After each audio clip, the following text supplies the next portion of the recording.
Good afternoon to those of you on the East Coast. A good morning to those in the central time zones and the West Coast. Those watching from Europe and Israel, we want to wish each and every one of you a good evening. We hope that each and every one of you had a meaningful Hanukkah, had a meaningful holiday season. Specifically to our Christian friends who are out there who just to finish the holiday season, we want to wish you an incredible 2025, as well as to each and every one of those participating on these weekly briefings. We're calling this 2024 a transformational year, the year in review.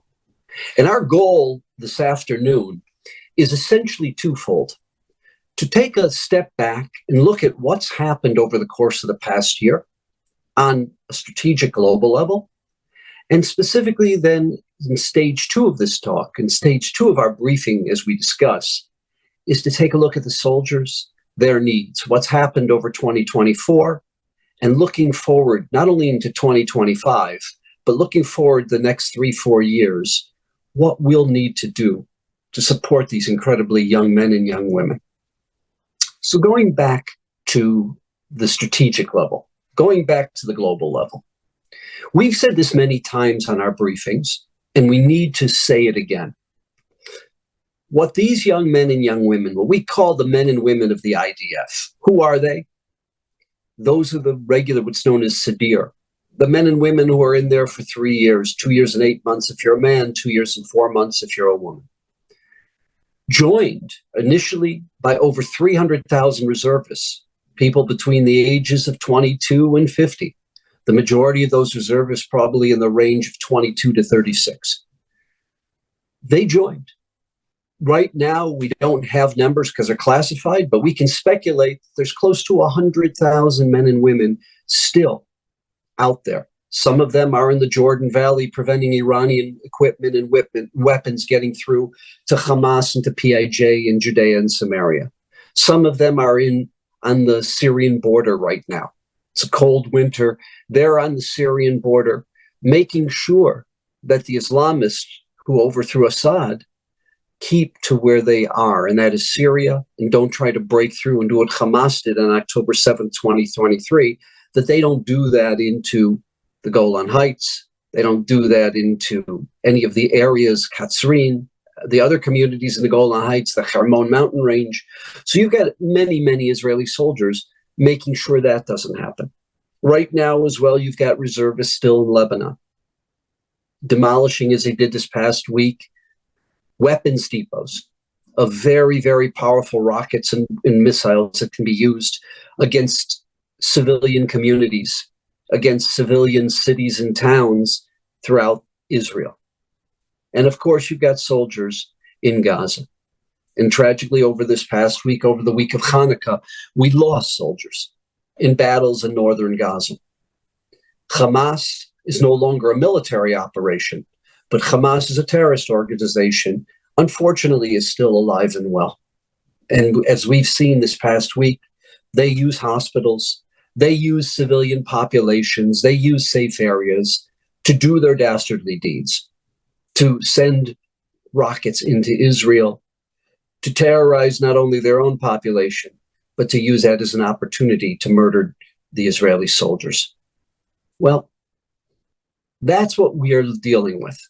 And because of that, there's an incredible need, a very large need for large numbers of soldiers on the Syrian border, in Lebanon, on the Lebanese border, on the Jordanian border.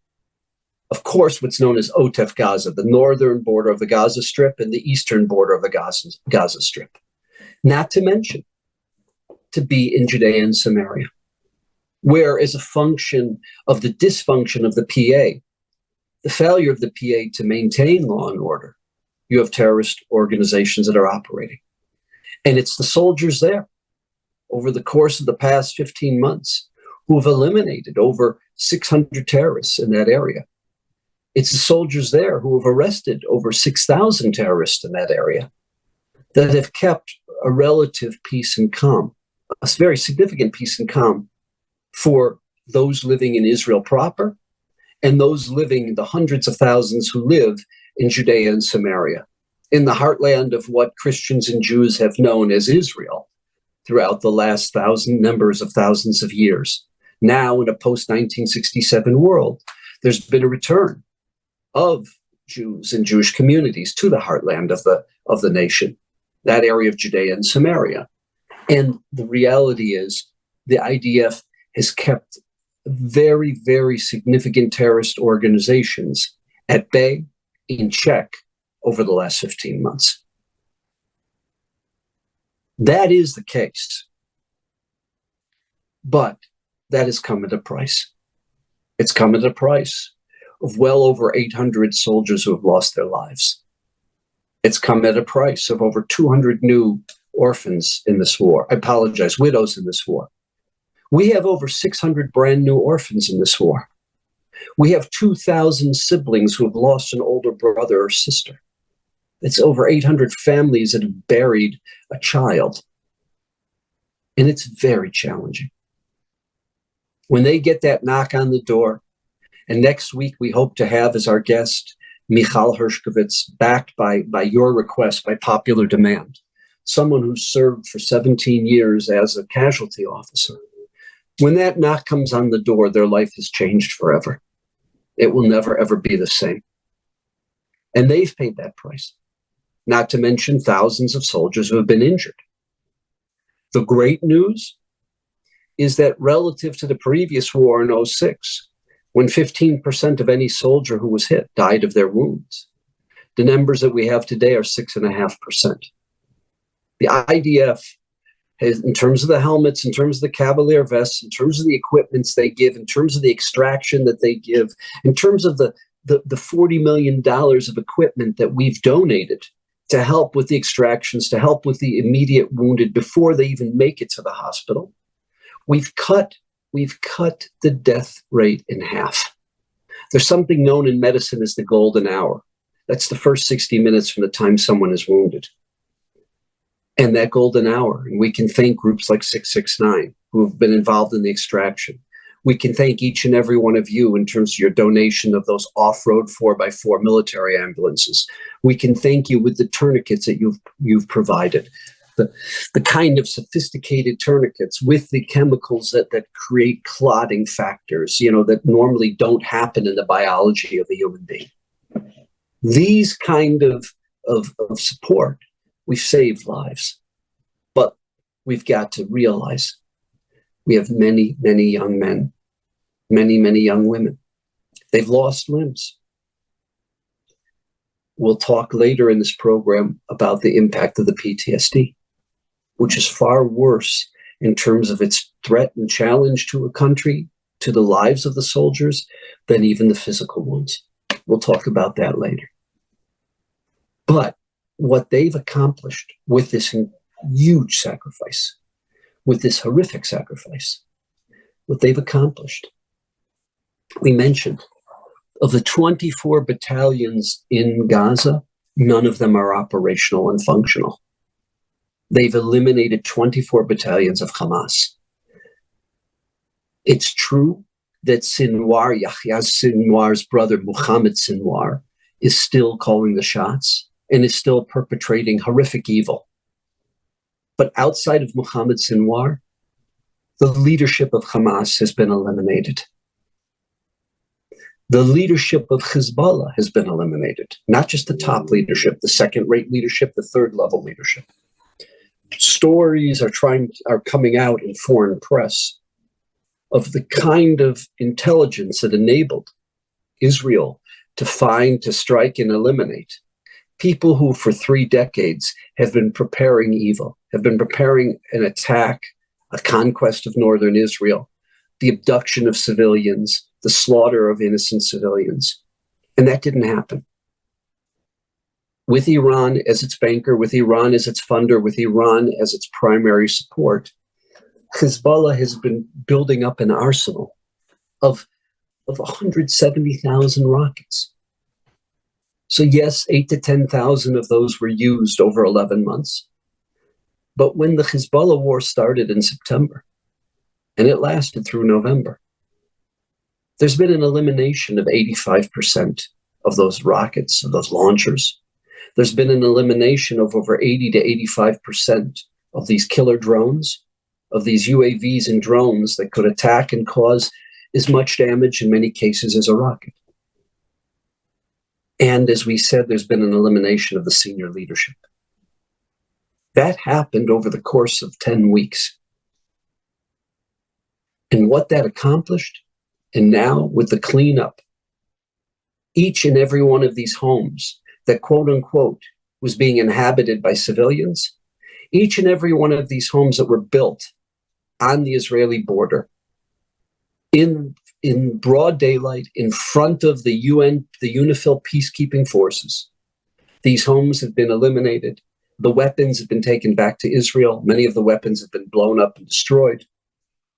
And this whole system of villages, towns, and cities that would go into making October 7th, the Black Simchas Torah, making that look like child's play, when the 5,000 Radvan, with their incredible equipment, would come in and probably wouldn't be spending their time the way they took place on October 7th at the Dova Music Festival in Kfar Aza in Beirut, butchering and slaughtering, raping men, raping women, butchering and burning alive little children.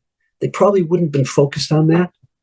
Their focus would have been much more strategic, much more mechanical in terms of the slaughter of people, the use of time, going into towns, into communities, taking them over, the thousands that would have been kidnapped back to Lebanon. That didn't happen. That could have happened. And you'll say, well, why are you talking about such a horrific scenario? Because those were the plans. And those were far more sophisticated, far more well-trained plans and soldiers, Radvan, than we saw with the Nukhba on October 7th, the Black Simchas Torah. We know what happened on the Black Simchas Torah. We know what happened October 7th. We can only imagine what would have happened had Sinwar not stolen the game plan from Nasrallah. And it didn't happen. Israel is a far more safer place today, both on its northern border and on its southern border. And let's talk about Israel's northeastern border, which is a bridge to Iraq, which is the bridge to Iran. For Iran to send something to Israel, it goes through Iraq, Syria, into Israel. For Israel, ideally, if they have to defend themselves and eliminate the strategic assets in Iran, it's to go directly over Syria, through Iraq, into Iran. Well, with the downfall of Hezbollah, with Hezbollah incapable of defending Assad, Assad was a piper, he was literally a paper tiger. His whole support was in Iran. What does that mean, his whole support was Iran? They funded it, they bankrolled it. They are the bankrollers of evil in this world. And who did Iran use? They used the Hezbollah. But between the Israeli intelligence move of the beepers, of the walkie-talkies, of the elimination by Israeli ground force and Israeli air force of the majority of the leadership of Hezbollah, Hezbollah still exists. It's still a terror organization, but it's handicapped. Lacks structure of leadership that has been preparing for this for over 2 decades. And what happens? The Sunnis saw a weakness in the Alawite. The Alawite are a branch of the Shia, right? Just like Hezbollah are Shia, just like Iran is Shia, just like the majority of Iraq is Shia, the Alawites of Syria are a branch of the Shia. And now they didn't have anyone to defend them. And the Sunni came back with a vengeance. The Sunni attacked, payback for what Assad did to Sunni Muslims in Syria.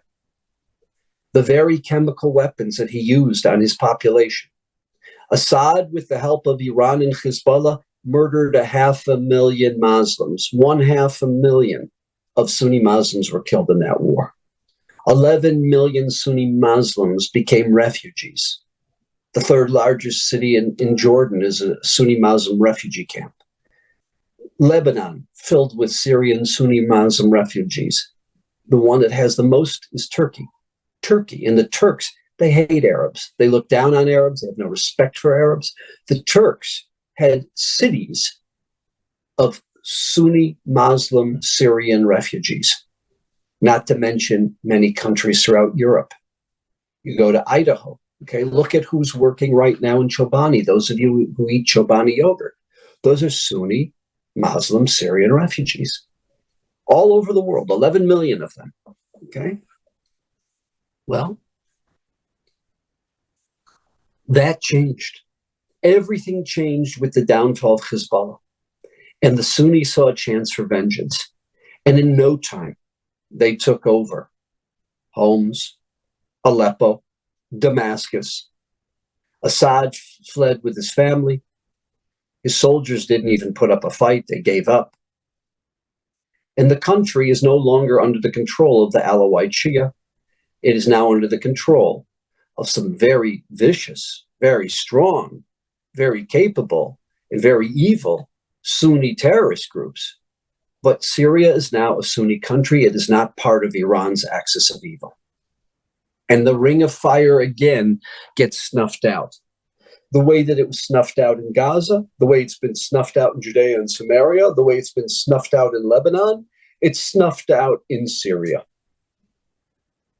But Israel did something that they had been planning for years in the eventual downfall of Assad. And that is they eliminated 90% of all strategic targets, including the destruction of the chemical weapons, the various chemical weapons that Assad used to kill tens of thousands of his own population. They have been eliminated by Israel. The Iranian warehouses, underground warehouses, above ground warehouses, the storage sites of all of these horrific missiles that they transfer into Lebanon, that Hezbollah can use against Israel, that Hezbollah can use to murder and slaughter Israelis, sending these vicious rockets into their villages, towns, and cities. Those storehouses, those warehouses, just like the IDF has been eliminating them in southern Lebanon, in the Bekaa Valley, in the Dahiya neighborhood, which is southern Beirut, in Tyre, the Mediterranean coastal town. Well, the Israeli Air Force struck over 500 strategic targets and eliminated the Syrian Air Force, the Syrian Navy, the warehouses of ballistic missiles that Iran presented. All of that. Not to mention many, many other strategic sites, over 500 locations. And many of you have seen the footage. Some of these warehouses, when they were destroyed, created over a 3.2 earthquake on the Richter scale. You only get the ground shaking and trembling when you have massive, massive amounts of munition. And that's what happened when they were destroyed. And now, just as crucial as everything we just mentioned, was the destruction of many of the Russian-made surface-to-air missile, the anti-aircraft batteries, the anti-missile batteries. And what does that do when you take them out? It takes out Syria's strategic defense. It enables Israel to fly over Syria if Israel needs to eliminate Iran's nuclear assets, Iran's, whether it's the uranium enrichment installations, whether it's the plutonium enrichment installations, whether it's places like Parshin, the warehouses of these vicious, horrific ballistic missiles that have been sent at Israel that can cause massive amounts of damage, that create craters, literally craters in the ground when they strike. These ballistic missiles not only travel at an incredible speed as they leave the atmosphere, travel through the stratosphere, and then come back into the atmosphere, but they're the size of 2 buses. They're massive, some of these ballistic missiles, and they need to be destroyed. They're a strategic asset of Iran. We believe that Iran has well over 2,000 of them, maybe as many as close to 3,000. On Israel's last strike, many of the facilities that produce the fuel for these ballistic missiles and the power for these ballistic missiles were destroyed, but they still have many ballistic missiles, just like Israel eliminated some of them in Syria, eliminated them in Lebanon, they need to be eliminated from Iran as well. But what it does is no F-35, no F-16 can travel from Israel to Iran. However, if they travel over Syrian airspace, which they now can do, which they couldn't in the past, it's not that those surface-to-air missiles would have been able to stop the F-35s or F-16s, because specifically the stealthy nature of the F-35s and its ability to avoid these surface-to-air, these Russian-produced surface-to-air missiles. But what it does is it enables Israel's refueling tanks. The carrier refueling tanks can be in Syrian airspace. The F-35s, F-16s can be refueled at the Syrian-Iraqi border and have the ability to travel to Iran, have the ability to make it to Iran and back to get refueled mid-air. That is a strategic advantage for Israel. And that, together with Israel striking and taking out the very sophisticated SAM-300, so surface-to-air missile, the 300 level that Russia had in Iran, it enables Israel to eliminate something that could be the greatest threat to humanity, the Iranian nuclear program. It enables Israel to eliminate something that is one of the most dangerous threats to Israel and to the Sunni Muslim nations, the Iranian ballistic missiles. That's what it enables them to do. So it's not just that we remove the chemical weapons in Syria, that the IDF and the IAF remove the ballistic missiles, the surface-to-air missiles, that they eliminated the Air Force, the Navy, the weapons depots, but it also opened up Syrian airspace as a vehicle that makes it much easier for Israel to strategically eliminate the head of the octopus, the nuclear, the ballistic, and the other installations, those assets in Iran that are a threat to the world, that are a threat to humanity. So this has been an incredible year. What we've seen, particularly over the last, I would say, 3.5 months, from mid-September through mid-December, what we've seen is nothing short of miraculous. We don't use the word miraculous lightly. We don't just let it roll off of our tongue, but we're living in miraculous times. And that is what we've experienced. A year like very few other. It's come, as we said earlier, at a huge cost, at a severe cost to life, to the quality of life. But Israel, with all of the challenges, and you and I know there are very difficult challenges. This past week alone, we saw ballistic missiles coming in from Yemen. Yemen is a long way from Israel. It's not so simple for the Israeli Air Force, which again has to refuel going there and back. And Yemen does not have easy, blatant, obvious targets. It's a very, very challenging enemy. And Yemen is a threat to international trade. And Yemen should be stopped. When I say Yemen, I'm talking about the Houthis, the Shia-dominated component of Yemen, which is choking off the world's international trade, where the Yam Suf, the Reed Sea, hits the Gulf of Aden. It's a very, very narrow strait. It's known as Bab al-Mandab in Arabic. It's known as the Straits of Yemen in English. And it's choked off international trade. For those who are not familiar or don't have a map in front of them, imagine the Dardanelles in Turkey. Imagine the Straits of Gibraltar. If someone would choke those off and prevent international trade. Well, I have to tell you, most international trade doesn't go through the Dardanelles north of the Straits of Gibraltar. It does go through Bab al-Mandab. And they have to be stopped, the Houthis. And they, this week alone, are sending in ballistic missiles into Israel. And it's not simple, as we said, because they don't have black and white clear targets that if you strike them, you've removed all their storehouses of their weapons. They've got years and years worth of Iranian-produced weapons that are spread throughout Yemen. And it's not going to be simple. But with all of that being said and done, Israel is in a far safer place than it was a year ago. A far safer place. And that is despite the fact that many on this globe have handcuffed Israel. Handcuffed Israel by not providing weapons.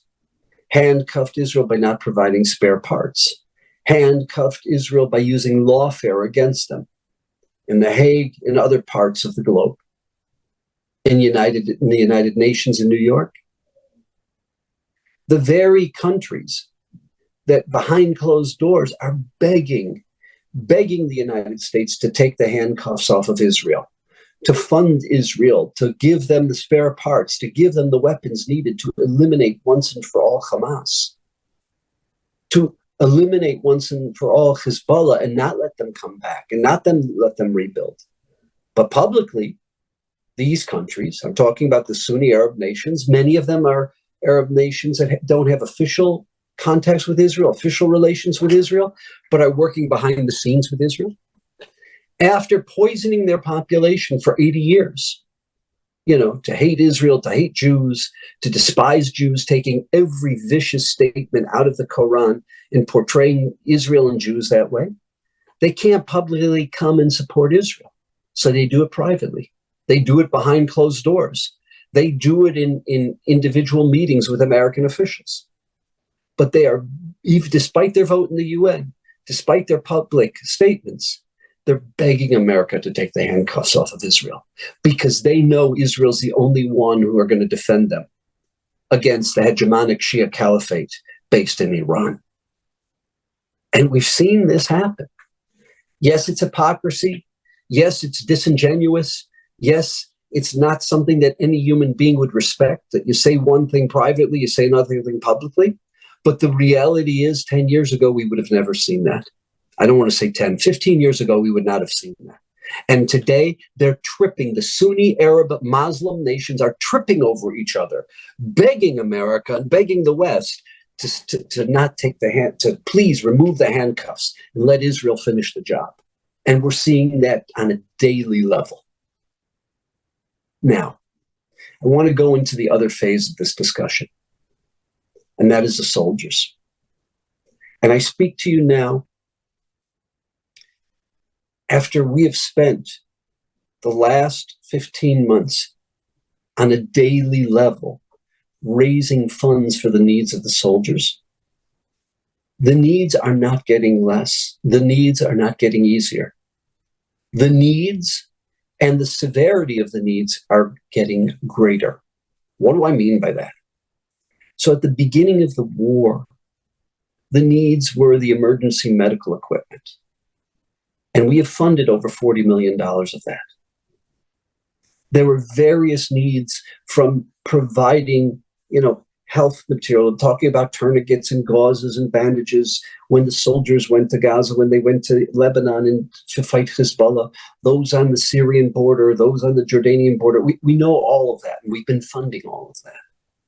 Those basic health, those basic emergency needs, whether it is the field hospitals, whether it's the bulletproof ambulances, and there is a need. We have many more bulletproof ambulances that go 4x4 off-road. There's a need for many more of them, okay?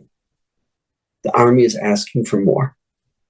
Some of them are made by Mercedes in Dusseldorf. Some of them are made here in Indiana by GMC. The X-ray machines, the EKG machines, all of the medical equipment that staffs the ambulances, it staffs the field hospitals, it staffs the medics, that is staffing the APCs where they have medical equipment, the armored personal carriers. All of that has happened. But what we're being asked today, and it may change tomorrow, but I have to tell you, looking at the trajectory of what's been happening over the last 8-9 months, my prediction is we're going to be continued to be asked to take care of these lives. What do you mean to save lives? This is not about the saving of the life of the extraction of someone who's wounded in the battlefield in northern Gaza and extracting them and getting them into the emergency room within 45 minutes. The average has been 53.5 minutes. I'm not talking about that. That we've been doing and that we've been funding. I'm talking about the PTSD. The thousands, that's wrong, the tens of thousands of soldiers that they are expecting will have very significant PTSD. Where literally the neurotransmitters in the brain become unwired. And you're dealing with someone on a neurological level, on a biological level, that is not the same man you married. This is not your husband. It's a different person. It's not the son you raised. This is not the same young man that you raised. In some cases, there's anger and there's lashing out. In other cases, there's living in a shell, literally living in a shell, like you're like they're not there. There's like a haze over them. They don't feel, they don't have the emotions they had. They don't respond to the stimuli they had. They respond to very different stimuli. Now, the positive about PTSD is that it is treatable. Not easy, not simple, and no quick fix. What's crucial is early detection. Before it becomes acute, the early detection is everything. And that's why we're funding by the battalion, each and every one of these battalions, to go to Ashkelon, to go to other facilities that the Army has that we fund and we pay for their operations, where early detection takes place. The therapy. We're going to be coming online in a number of months when the architects have it finally developed. When it goes out to bid, the rule is in the Army that on any building, it has to have at least 3 bids before they can, assign it to a contractor, to a builder. We're looking at a situation where we're probably going to be spending $40 million to build that therapy and resiliency center. What's resiliency? Where they're trained in advance of war. They're trained in a way that has never happened before, that every army on the globe is looking at and observing and can't wait to see, the impact. Where what it can do is they can enable them, if they feel somebody will crack, as a function of the battle of war. It may mean we take them out of a combat unit, we put them in a different unit. It prepares them in terms of resiliency and preparation for the brutality of the war. And then, of course, is the hundreds, thousands that are going to be receiving serious therapy afterwards. Right now, we're funding over the next 3 years. We've taken over the majority of a WeWorks facility in Tel Aviv, and that is the therapy center. Okay. Millions of dollars we spend every year on that facility, on the therapy. Those who've been discharged from the Army, those who finished their term in the Army, a reservist who came back and now is back at work, and they're manifesting signs of PTSD. We've trained, to this point, over 350 therapists have been trained. They didn't have a background in PTSD, but Mickey Pollack and his team at Sheba have been tasked by the Ministry of Defense, and we fund this. And we will have facilities throughout the length and breadth of Israel, Nahariya, Haifa, Jerusalem, Tel Aviv, Beersheba. Facilities that will take care of and that will enable these soldiers, former soldiers, who have either been discharged or who are back at home and they're, just to give you an example, every month there's a new soldier who fought in the Yom Kippur War 51 years ago that develops PTSD 51 years later. It's not like you get PTSD within the first year, you don't get it at all. It doesn't work that way. It can manifest itself many, many different ways. We know this is true of Vietnam vets. We know this is true of Persian Gulf II vets. We're seeing it here in America. But they are going to have the opportunity to have a serious relationship with a therapist where hours a week are spent in therapy. And if it means, because each facility, besides having over 20 therapists, will have 2 psychiatrists. Someone needs pharmacological help, they'll receive that. Someone needs a service dog. If someone needs a therapy dog, they can't handle a service dog, but they could handle a therapy dog. We provide that. They have sacrificed their innocence. They've sacrificed their youth. We've got to give them the tools, the skills, the abilities to function as a student, function as a husband, function as a father, function in the workplace, function as part of a work team, be able to support a family, support themselves, sleep at night, to be able to sleep at night, to be able to once again be the son that they were raised to be the husband that she married, and to be the father that they deserved. And this is to no fault. This is to no fault whatsoever of the soldier. We've had this before. We've had it in Vietnam. We've had it in Persian Gulf too. We've had it after Yom Kippur. We've had it after Lebanon. Just to give you numbers, think about what happened after Persian Gulf too. For 7.5 years, do you realize this? For 7.5 years, we averaged 63 attempted suicides of our vets from Iraq and Afghanistan, 22 successful suicides for 7.5 years. Okay? And we in America, through our VA system, through other systems, we haven't done what we've needed to do for the soldiers.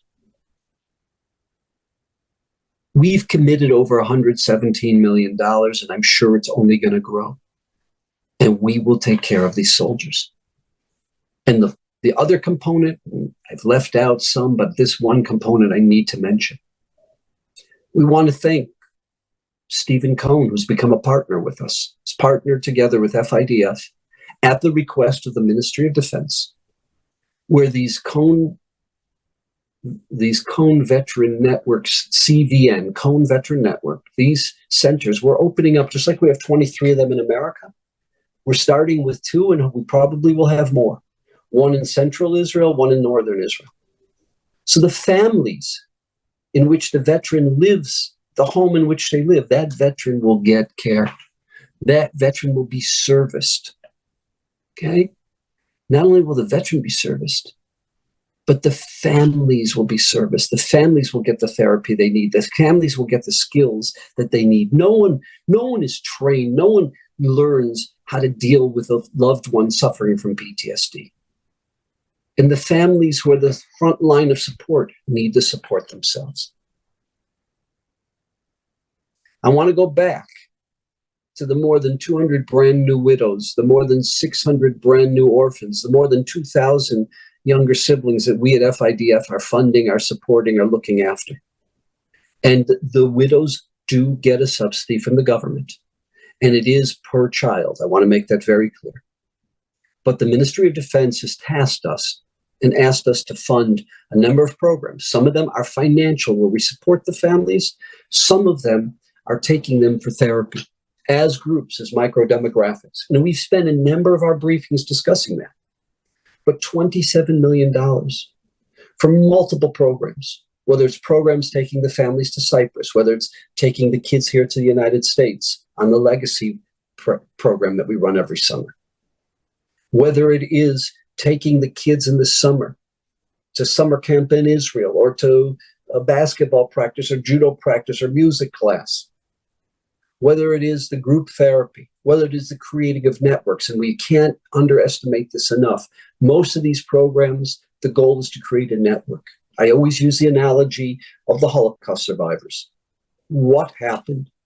They only really felt that they could open up. They could expose those painful, hurtful, raw, naked nerves. They could only expose those nerves to who and to what? To each other. Because there's certain places you can't let an outsider in. And the same is true with a widow. The same is true with an orphan. The same is true with a younger sibling who are going through what they're going through, or watching their parents go through what they're going through. As nice and as caring as the school is, the other is always an outsider. The other is always an outsider because they don't know what you're feeling. They don't know what you're experiencing. And that's why the programs that we're funding, again, we're not telling them what to do. This is coming from the social workers of the MOD.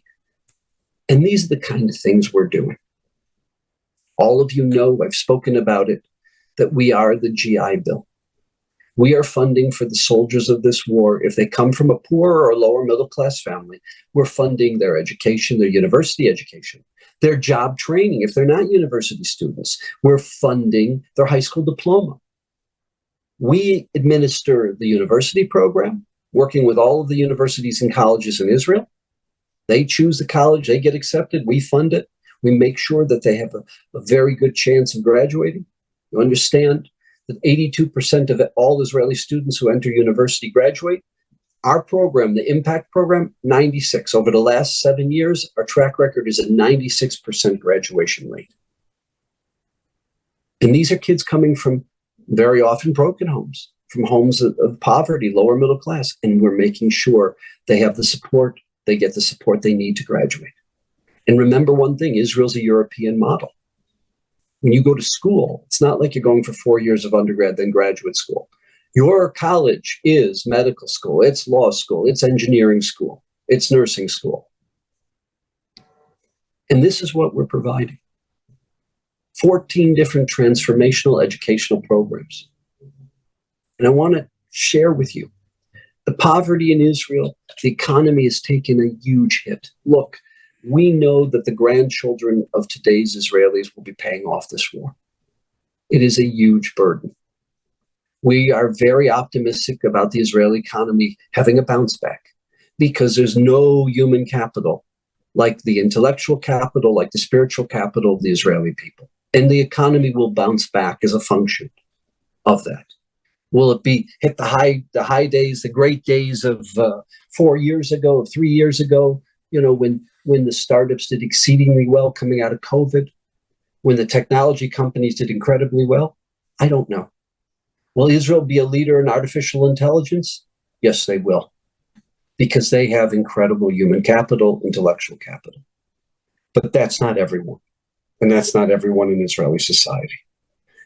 And not everybody is a genius who is a master at AI, okay? And not everyone has the new unicorn or the new technological innovation that's going to change the way the globe operates. That's going to be many, but it's not going to be most. We right now are funding. There's 50,000 Israeli soldiers under the poverty level.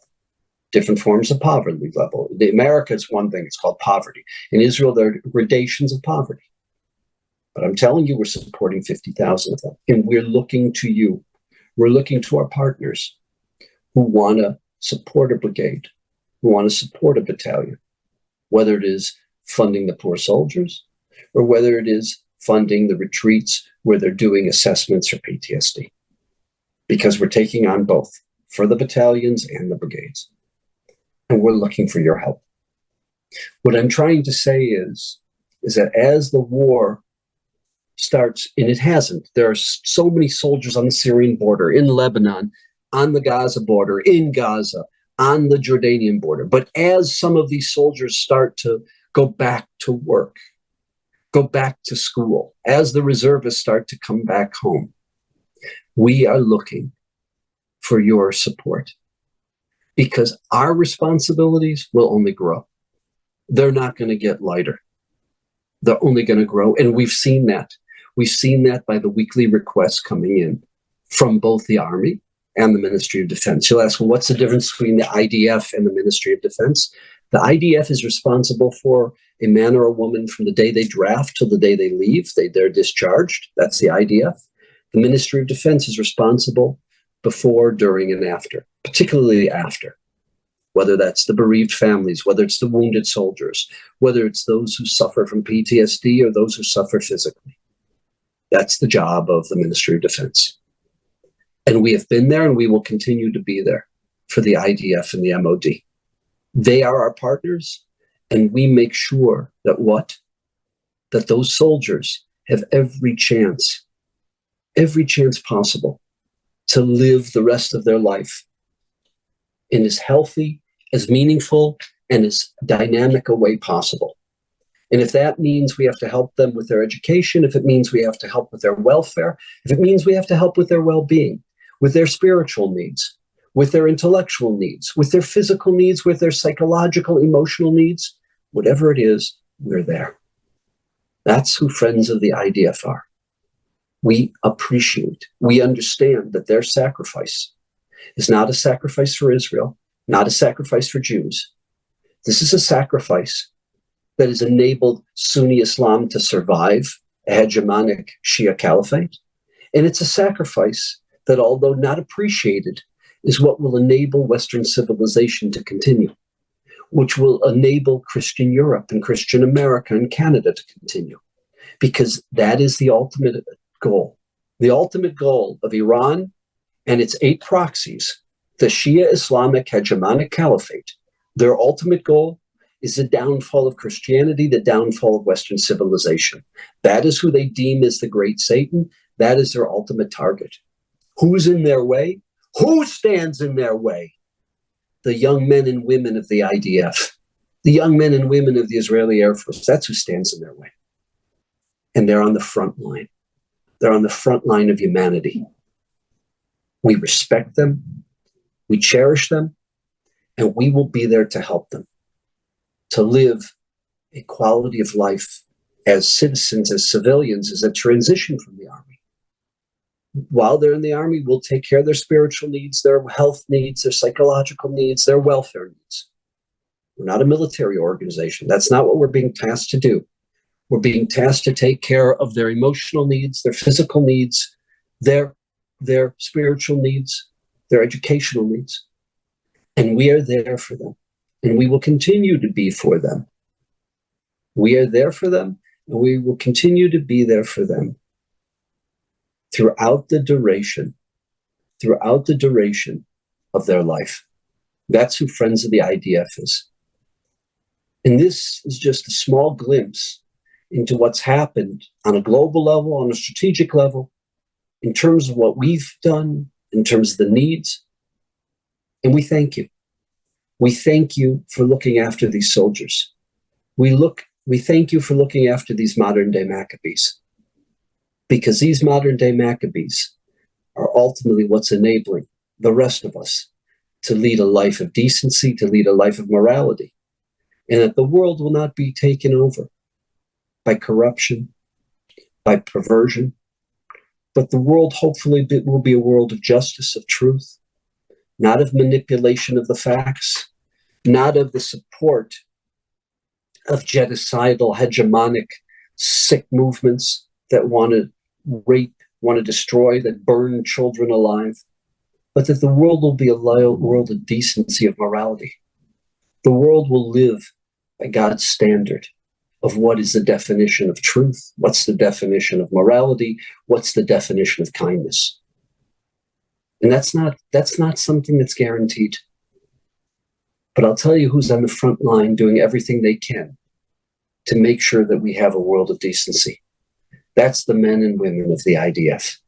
God bless them, and God bless each and every one of you who supports them and who appreciates their sacrifice and knows the financial cost, knows the emotional cost, and knows the needs and appreciates the needs of these incredible men and women. Wishing each and every one of you a very wonderful 2025, a very wonderful year, and praying to God that this is a year of morality, of decency, and that the forces of evil that have tried so hard to undermine this world and undermine the stability of humanity, that those forces will not be successful, and that ultimately they will come to see the ways of their corruption, the ways of their lies, the ways of their filth, and that ultimately those who represent and who embody everything that is precious, everything that we cherish in morality and ethics, that ultimately those people will shine and they will guide this globe and the humanity that lives on this globe for a better tomorrow, a better 2025, and a better future. Thank you very much, and thank you for your participation and your support. If you have any questions, if you want to give specific support, please feel to reach out to steve.weil at FIDF.org. If you want to support these soldiers, just go to FIDF.org, FIDF.org. Thank you.